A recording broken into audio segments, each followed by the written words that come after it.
Welcome to the Explainer. Today, we're getting into the alkali metals, a family of elements on the periodic table that have, well, a really explosive personality. It's a bit of a paradox, right? On one side, these metals are so incredibly soft you could literally cut through a block of sodium like it was a block of cheese. But on the other, drop that same piece into water and, boom, you get one of the most violent reactions in all of chemistry. So what's the deal? How can something be so mild-mannered one second and so explosive the next? What's the secret behind this Jekyll and Hyde personality? All right, first up, a volatile personality. To really get these elements, we've got to start with their most famous, or maybe infamous trait, what happens when they meet water. And look, we're not talking about a gentle fizz like an Alka-Seltzer tablet. Oh no, when an alkali metal hits water, it instantly creates flammable hydrogen gas and a ton of heat. And what happens when you have a flammable gas and a lot of heat? Yep, you get those spectacular explosions they're famous for. Okay, next section, the alkali metal family. So let's formally meet the group responsible for all this chaos. We're talking about the elements in Group 1 of the periodic table, and I'm willing to bet you've heard of a few of these. And what's so wild is just how vital these superreactive elements are to our everyday lives. I mean, think about it. Lithium, that's what's powering the phone you might be holding right now. Sodium and potassium, they're literally creating the electrical sparks inside your own body, firing up your nervous system. And cesium, it helps us keep time with almost perfect precision. Even though they all have these different day jobs, they share some key family traits. They're all these soft, silvery metals with surprisingly low melting points. And get this, some are so light they actually float on water, right before they explode. That's also why you'll always find them stored under oil, is to protect them from reacting with even the tiniest bit of moisture in the air.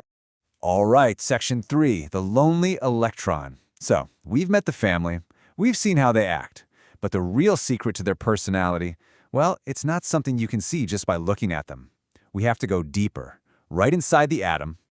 To really understand the alkali metals, you have to get this one concept, the valence electron. Just think of it as the electron on the very edge of the atom. It's the social one, the adventurous one. It's the electron that actually interacts with the rest of the world. And here it is. This is the big secret. Every single member of this family has just one single lonely electron in its outer shell.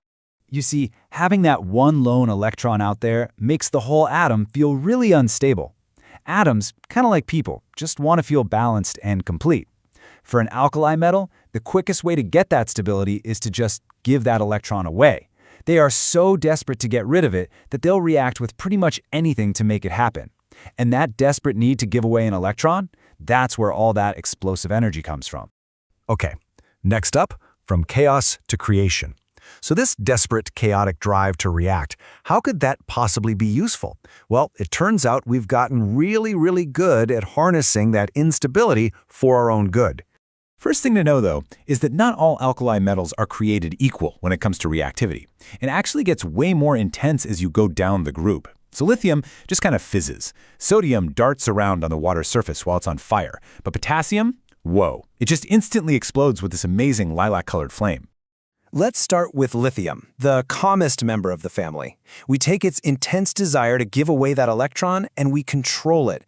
That controlled flow of electrons moving from one side of a battery to the other, that's exactly what's powering your phone, your laptop, pretty much all of our modern tech. And this part is just incredible. Our own bodies do the exact same thing. It's called the sodium-potassium pump, and it uses the charged ions of sodium and potassium to create tiny little electrical signals. And that electricity, that's what powers every thought you have, every move you make, and yeah, every single beat of your heart. Now, let's go to the other end of the family, the most reactive one, cesium. Its lonely valence electron jumps between energy states so incredibly predictably, we're talking over 9 billion times a second, that we use that rhythm like a perfect atomic-sized pendulum. This is the secret behind atomic clocks, which are the most accurate timekeeping devices humanity has ever built. So, what's the big takeaway here? It all comes back to that one lonely electron. It's what makes the alkali metals so volatile, so reactive, so unstable.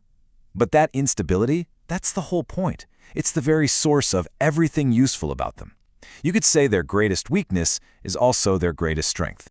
It really shows you how understanding the deep-down fundamental nature of something can let us turn what looks like chaos into something truly creative and useful. And it really makes you wonder, doesn't it? What other hidden personalities are out there on the periodic table, just hiding in plain sight, waiting for us to discover them?